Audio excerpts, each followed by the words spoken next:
U телевизийним магазину на недjelju hodni se opatric dva prilohi z poljoprivredi, o lamački kukurici i o industrijnej produkciji mauni.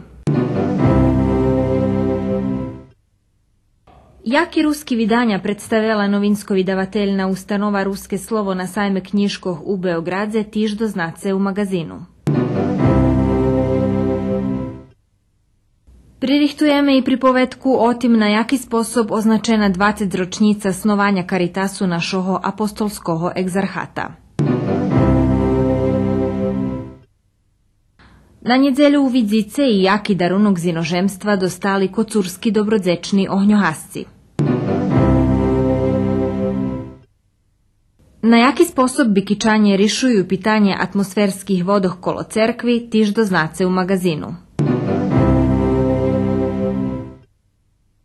Od predstavnikov listinog za nacionalni sovid ruske nacionalnej menšini učujece či su zadovoljni z rezultatami kotri vytvoreli na tih vyberankoh.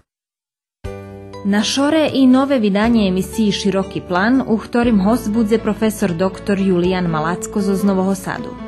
U emisiji budu i už standardni rubriki. Televizijni magazin na 20, a Široki plan na 21 hodinu.